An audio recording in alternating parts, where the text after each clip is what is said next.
Саламатсызбы, кымбаттуу Иса Машаяктагы сүйүктүү бир туугандарым. Бүгүн мен сиздер менен ушу өзүмдүн жеке Кудай Ата менен болгон мамилемде, сыйынымда болгон өтө бир өзгөчө Кудайдын руху жүрөгүмдүн түпкүрүнө сүйлөгөнүн жана ошол эле учурда Кудай Ата мен жашоомдо кандай өзүнүн бир ажайып керемет десем дагы эч убакта жаңылышпаймын. Себеп дегенде, эгерде ким бул дүйнөнүн ар кандай азап тозокторун жеңген, ошол эле учурда өлүмдү дагы жеңген, биздин куткаруучубуз Иса Машаякты Теңирим, куткаруучум деп кабыл алган ар бир тууганым бүгүнкү күндө айтпасам дагы толук түшүнөт деген ойдомун. Анда эмесе сөзүм кур болбош үчүн, кымбаттуу бир туугандар, ушул эле жылы 2020 жылы 10 мартта менин жашоомдо өзгөчө бир окуя болуп өттү. Бул окуя кандайча болду? Анда эмесе башынан баштап баяндап берейин. Алгач эле сыйынып баштаганда эмнегедир мындай өйдө жактан булуттардын үстүнөн карагансып, шунчалык бир кадрлар көрүнүп баштады да. Өйдө жактан кадимкидей мындай бүркүт болуп учкан сыяктуу болуп, кадрлар жылып баштады. Мен учуп келаткан сыяктуудай болдум. Анан топурак жолдорду көрүп баштадым. Андан кийин ушунчалык кыйналган адамдарды, биздин ата-бабаларыбыздын эски жашоолорун көз алдыма көрсөтүп баштады. Атка чегилген жыгачтан жасалган дөңгөлөктөр аябай чоң, арабаларды түртүп, мындай кыйынчылык менен ушундай бир келаткан, ошол эле учурда бир адамдардын ушунчалык бир кыйынчылык менен бир жашоодо өмүр сүргөн сыяктуу бир кадрлар көрүнүп баштады. Бирок ошол топурак жолдо кетип бараткан жыгачтан жасалган чоң дөңгөлөктүү арабаларды негедир адамдар колдору менен түртүп бараткан сыяктуу жана чаң тополоң аралаш ушунчалык бир кулагыма бир добуштар да угулуп жатты да. Кандайдыр бир ушул жоо басып, адамдардын онтогон үндөрү бир ый аралаш сыяктуудай болгон бир ушундай добуштар кулагыма жаңырып жатты. Мына ошентип андан кийинки кадрларда болсо, бир туугандар, ушунчалык таң калыштуусу, Кудай Ата мага бир мындай жай аккан сайдын жээгиндеги баткак, ылай аралашкан, таза эмес, каралжың болгон суунун агып келе жатканын көрсөттү. Ошол жерге барып, сайдын жээгинде мен сыйынган сыйынымда кадимкидей эле мындай аралашып жүргөн сыяктуу, ошол жерде мындай природада отурган сыяктуудай, сайдын жээгинде мындай отурган абалдагыдай болдум да. Анан эңкейип баягы бул баткак аралашкан ушул суу эмне болот экен деп эңкейип карап баштаганда, кадимкидей ошол суу акырындык менен тунуп анан туп-тунук болуп, таптаза суунун астынан таштар, шагылдар ушунчалык таптаза болуп, тунук болуп суу көрүнүп баштады. Ар бириңиздер билсеңиздер керек, кыргыз элинде эзелтеден бакай калпак деп улуумун аксакал абышкалар ушундай бир калпак кийип келишкен да баштарына. Негедир ушу кыргыздын кадимкидей эле калпагын көрдүм. Бул ошол аксакалдар кийип келген бакай калпак экен. Бирок бакай калпакты мындай жакшылап карап турсам, бир маалда ошол бакай калпактын учу узарып өсө баштады. Бир маалда ошол мен улам сыйынган сайын бакай калпактын башын көрө албай калдым. Башкача айтканда, бул бакай калпак тип-тик мунара сыяктуу болуп, өйдөн өгөстөй өсүп кетти дагы, мен анын өйдө жагын таптакыр карай албай калдым. Анан ошол көрүп аткан көрүнүшүмө ушунчалык мындай кызыгуу менен сыйынуумду улантып жаттым да. Андан кийинки ушул сюжеттерде кадимкидей кино кадрлар көз алдыма тартылып, Кыргызстаныбыздын ажайып керемет болгон ушунчалык бир жаратылышын картинасы көз алдыма тартылды дагы. Тоодон ушунчалык көк, жашыл аралашкан өзгөчө бир болуп көрбөгөндөй, мен аны мындай жашоомдо дагы көргөн эмесмин эч убакта. Ушунчалык сонун бир суу оргуштап, ташкындап, чоң таштан ташка урунуп, күркүрөп, шаркырап агып келип жатты. Анан ал суу ушунчалык мындай оргуштап, таштан ташка урунуп, кандайдыр бир күч менен келе жатканын көрсөтүп баштады да. Ошентип сыйынган сыйынымдын, көргөн көрүнүшүмдүн чечмеленишин Кудай Ата мындай деп ачып берди. Эң алгачкы көргөн көрүнүшүмдөгү бул топурак жол, жанагы араба түртүп келе жаткан ошол эски жашоо дейбизби, ата бабаларыбыздын басып өткөн тарыхы туурасында Кудай ушундай мага түшүнүк берди. Анткени силердин ата бабаларыңар ушунчалык кыйынчылык менен бул жашоону басып өтүштү. Алар Кудайсыз жашоодо жашашты. Башкача айтканда, алар силердей болуп жакшы кабардын маанисин, Теңирибиздин алар үчүн өлүп тирилүүсүнүн маанилүүлүгүн кээ бирлери билишкен жок. Алар ушунчалык кыйынчылык жашоону басып өтүштү. Бул сенин ата бабаларыңдын басып өткөн тарыхы дегендей түшүнүктү берди.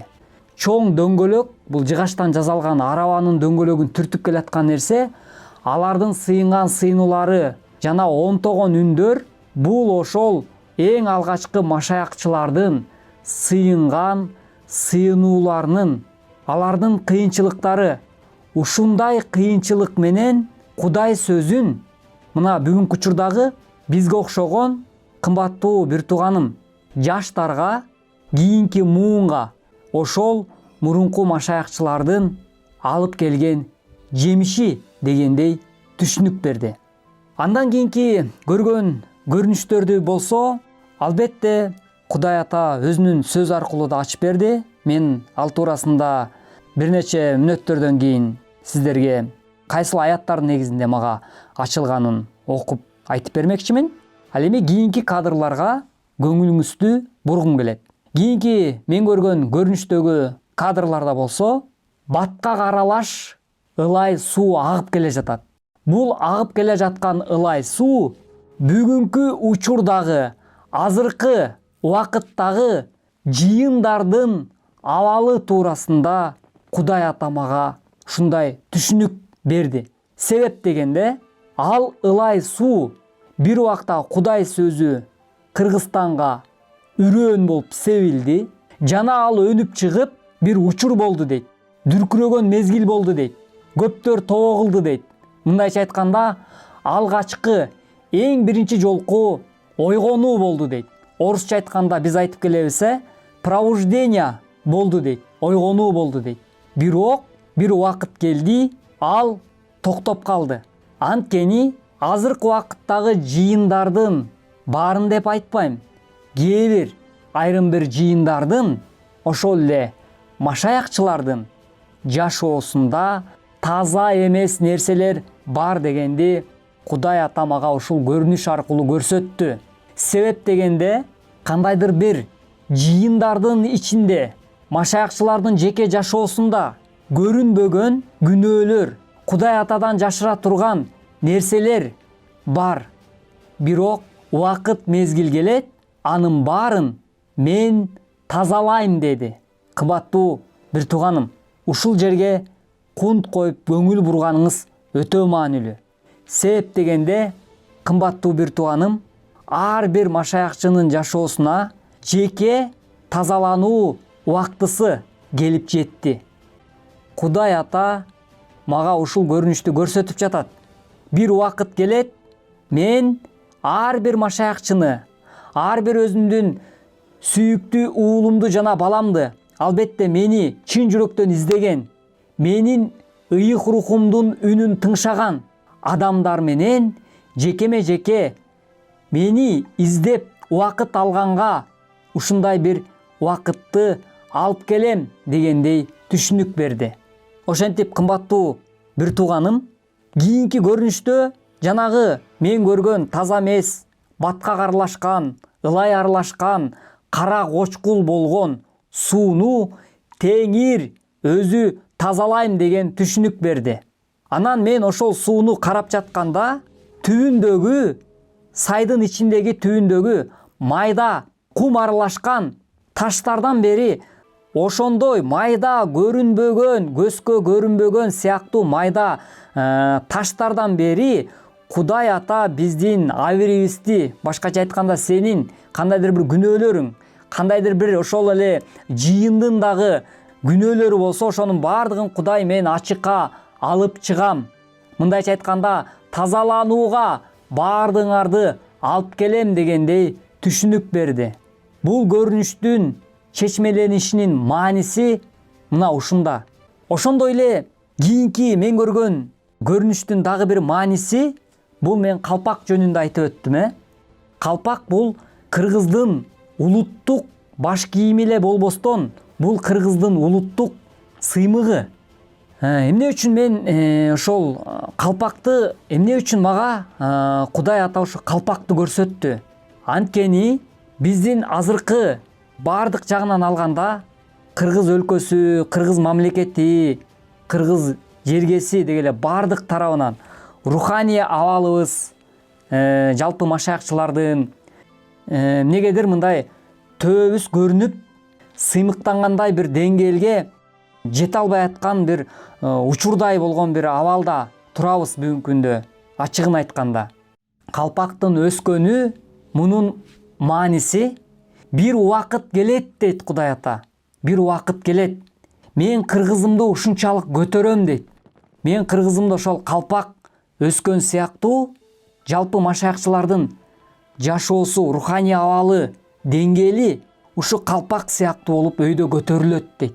Руханий абал өйдө көтөрүлөт. Ошол эле учурда Кыргызстандын ичинде жашап жаткан ар бир машаякчынын руханий деңгээли көтөрүлгөндө, сөзсүз түрдө ар бир машаякчынын руханий абалы көтөрүлгөн сайын биздин экономикалык абалыбыз дагы өсүп баштайт. Буга мен толук ишенем.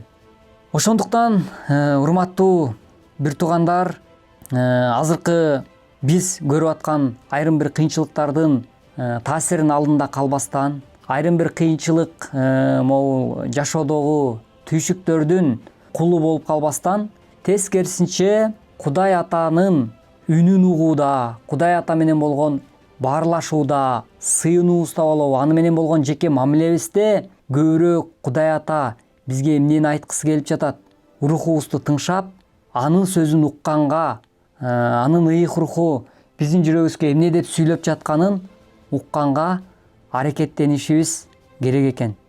Ошентип калпак өйдөнүгөстө өсүп, мен анын мындай жогоруда айтып өтпөдүмбү? Мен анын ушунчалык өйдөнүгөстө өсүп кеткенин, мындай анын баш жагын, башкача айтканда анын эң башын, чокусун көрбөй калдым депчи. Ал ушунчалык бийик мунара сыяктуу болуп өйдө көтөрүлүп өсүп кетти. Демек, бир убакыт келет, бир учур болот. Качан болот? Качан жалпы кымбаттуу бир туугандарым, Иса машаяктагы бир туугандарым, биз бир ой, бир тилек, бир максатта жалпы жапатырмак сыйынып, рухтун жетегинде баштаганыбызда гана ушул нерселер ишке ашат. Мен буга толук ишенем. Жана сиздерди да ушул нерсеге чакырмакчымын. Андан кийин ушунчалык Кыргызстаныбыздын сонун кереметтүү жаратылышын Кудай ата сүрөттөп көрсөттү да. Сонун бир туп-тунук болгон жакшынакай суу оргуштап, таштан ташка урунуп, чоң суу агып келип жатты да. Бул көрүнүш аркылуу Кудай ата, мен жакынкы күндөрү өзүмдүн ишимди баштайм дейт. Бул болуп көрбөгөндөй, ушунчалык болуп көрбөгөндөй иш болот дейт. Бул ишти мен өзүмдүн жаштарымдын, өзүм тандап алган кийинки жаш машаякчылар менен баштайм дейт. Менин сөзүм дейт.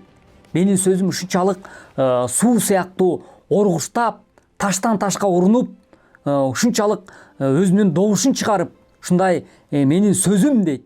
Бүтүндөй кыргыз журтчулугуна, бүтүндөй керек болсо Орто Азия өлкөлөрүнө таасирин тийгизе турган ушунчалык күчтүү, таасирдүү сөз болот.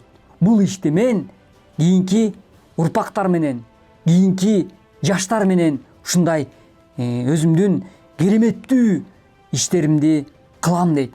Бирок Кудай ата айтат, мен өзүмдүн даңкымды эч кимге бербейм дейт. Мен ушул аркылуу кыргыз элинин улуулугун көрсөтүп дейт, кыргыз элинин ушунчалык улуу эл болгонун даңазалап, анан мен өзүмдүн балдарым аркылуу өзүмдүн бүтүндөй кыргыз журтчулугуна жана ошол эле учурда Орто Азия элине өзүмдүн сөзүмдү жарыялайм дейт. Анан мен башында айтып кеткем, бир нече аяттар аркылуу дагы Кудай менин жүрөгүмө ушул көрүнгөн көрүнүштөрүмө жараша менин жүрөгүмө сүйлөдү депчи. Анда эмесе ошол аяттарга көңүлүңүздөрдү бургум келет.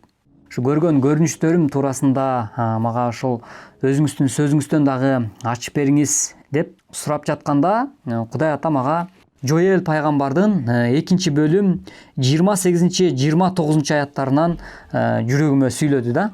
Бул жакка жакшылап көңүл бурсак, Кудай Атанын сөзүндө эмне деп жатат? Келиңиздер, анда эмесе мен окуп берсем. Ошондон кийин мындай болот: мен ар бир адамдын үстүнө өз рухумду төгөм.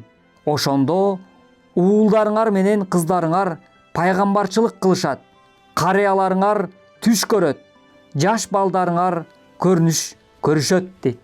Демек, мен жогоруда айтып кеткендей эле, кымбаттуу бир тууган, кийинки жаш муундар менен Кудай Ата башкача мындай ыкмада мен иш алып барам дегенди мага айтты да. Анткени өзүнүн сөз аркылуу эле айтты. Себеп дегенде, бул жерде эмне деп атат? Жакшылап көңүл бурсак, мен ар бир адамдын үстүнө дейт, өз рухумду төгөм. Ошондо уулдарыңар менен кыздарыңар пайгамбарчылык кылышат, карыялар түш көрөт, жаш балдар көрүнүш көрөт дейт. Жаш балдар деген демек, бул жерде жаш кийинки муун, кийинки жаш, орусча айтканда жаш поколение, кийинки поколение менен мен ушундай иштерди кылам дейт. 29-аятты карасак, ошол күндөрү мен өз кулдарымдын үстүнө, күңдөрүнүн үстүнө да өз рухумду төгөм дейт. Демек, бул жерде кул жөнүндө айтылганда, кулдар кимдер? Кулдар бүгүнкү күндө ар бир машаякчы, ар бирибиз Кудай Атанын кулубуз. Кымбаттуу бир тууганым, ар бирибиз Кудайдын кулу катары дагы, ошол эле учурда анын сүйүктүү уулу катары дагы сезишибиз керек. Демек, урматтуу бир тууганым, Кудай Ата эртели кечпи ал өзүнүн ишин кылат. Албетте, биз окуган бул Кудайдын сөзүндөгү Жоэл пайгамбардын жазган каттарындагы аяттар, бул Израиль эли үчүн жазылган пайгамбарчылык сөздөр. Бирок бүгүнкү учурда Исага ишенген ар бир машаякчынын жашоосуна дагы түздөн түз тиешеси бар. Себеп дегенде, ошол эле учурда пайгамбарларга сүйлөп келген Кудай бүгүнкү күндө бизге окшогон машаякчыларга дагы сүйлөйт жана сүйлөй берет. Ал ошол эле убакта сүйлөп токтоп калган жок. Бүгүнкү күндө дагы эгерде кимде ким Кудайды чындап чын дили менен издесе жана анын рухуна баш ийсе, ал сөзсүз түрдө ар бирибиздин жүрөгүбүзгө сүйлөйт. Айтып жатпайбы бул жерде Кудайдын сөзү өзү? Мен ар бир адамдын үстүнө өз рухумду төгөм. Ошондо уулдарыңар менен кыздарыңар пайгамбарчылык кылышат деп жатат. Жаш балдарыңар көрүнүш көрүшөт дейт. Демек, Кудай Ата бул жерде ушул мен көргөн көрүнүштөрдү бүгүнкү күндө дагы кылып жатат. Бүгүнкү күндө дагы биз сыйынган сыйынууда дагы эгерде кимде ким Теңирден кабыл алса, ошол көрүнүштү, кымбаттуу бир тууганым, сага дагы Кудай Ата көрсөтө алат. Эгерде биз чындап толугу менен жан дилибизден Кудай Атага берилип, анын рухун чакырып сурасак, бул сөз түрдө берилет. Бирок бул мен айта алам, бул Кудай Атанын иши. Ошондой эле дагы бир маанилүү айтып кетчү нерсе, урматтуу бир тууганым, Лебилер китеби 26 бөлүм 9-11-12 аяттардан дагы Кудай Ата ушул көрүнгөн көрүнүштөргө карата дагы жүрөгүмө сүйлөдү. Анда эмесе ушул төмөнкү аяттарга токтолсок. Мен өзүм силерге назарымды салып, укум тукумуңарды көбөйтөм. Силер менен түзгөн келишимиме бекем турам. өткөн жылдыкын жейсиңер, жаңы түшүмдүн молдугунан, ал эми эскисин болсо таштап коесуңар. Өзүмдүн турагымды силердин араңарга тургузам. Мен силерден баш тартпайм. Силердин араңарда жүрүп, силердин кудайыңар болом. Силер менин элим болосуңар дейт. Урматтуу бир тууганым, бул жерде мен эмнени айткым келди? Мен көргөн көрүнүштөрдө Кудай Ата ушундай жаңы адамдар менен, башкача айтканда, менин жүзүмдү терең издеген, жаңы, мындайча айтканда, жүрөгүнөн жаңыланган адамдар менен иштешем дейт Кудай Ата. Анан мен ошондо ушул нерселерди кылам дейт. Ал эмне кылам деп жатат? Ал эң биринчиден эле бизге назарын салып, укум тукумубузду көбөйтүп, башкача айтканда, кыргыз элибизди дагы көбөйткүсү келет экен. Өтүп кеткен эски нерселерге бурулбастан руханий жашообузда, ошол нерселерге кайрадан эле кайтып бара бербестен, тескерисинче жаңы руханий азыктарга, баталарга ээ болуп дейт. Ушундай нерселерди мындай руханий жейсиңер дейт. Руханий жемиштерди жейсиңер дейт. Анан Кудай Атам эмне деп атат? Өзүмдүн турагымды силердин араңарга тургузам дейт. Мен силерден дейт, эгерде дейт, чын жүрөктөн издеп, күнөөңөрдү ачык айтып, мойнуңарга алып, тобо кылсаңар дейт. Ата-бабаларыңардын буга чейинки кылып келген күнөөлөрүнөн кечирим сурасаңар, анан өзүңөрдүн элиңерге мен туурасында жарыялап, жакшы кабар айтып, аларды куткарылууга алып келсеңер, мен силерден эч убакта баш тартпайм дейт. Ошентип Кудай Ата ар дайым, ар убакта, ар качан өзү келген убакыт саатка чейин ал убадасын берип жатат. Дайыма ал биз менен болоорун айтып жатат. Мына ушундай төмөнкү аяттар менен дагы Кудай Ата өзүнүн мындай сөзү менен дагы ушул нерселерди мындай мага ачып берди да.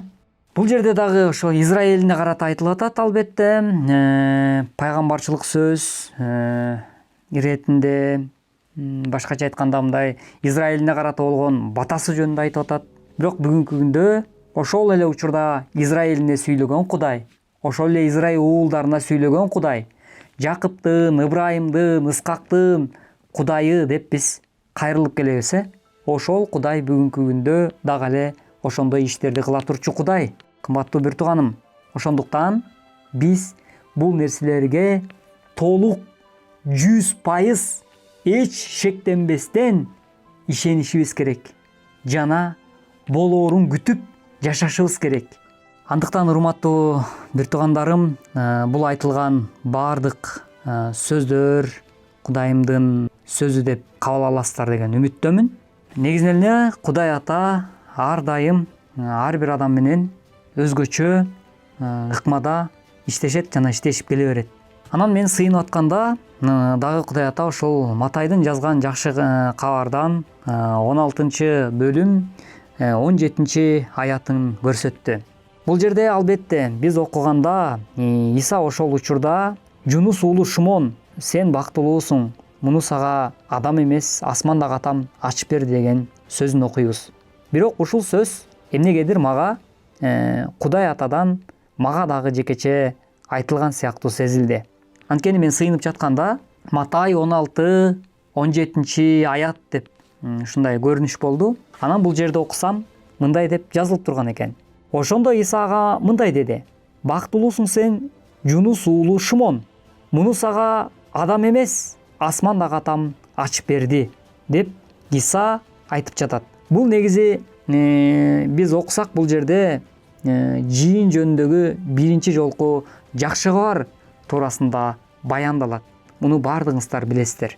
Бирок эң акыркы ушул контексттин акыркы саптары негедир менин жүрөгүмө Кудай Ата ушул аят аркылуу сүйлөгөндөй болду. Муну сага адам эмес, асмандагы Атам ачып берди деп.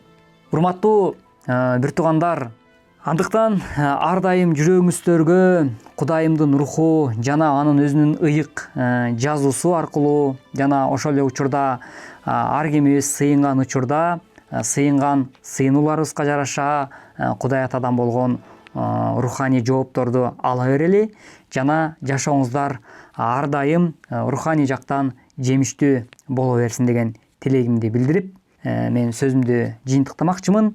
Ар дайым жараткан Теңирибиз, албетте Иса Машаяк сыйынган сыйынууларыбызга мол батасын бере берсин жана ар дайым жашооңуздарда руханий жемиштерге ээ боло бериңиздер демекчимин. Кудайым ак батасын берсин.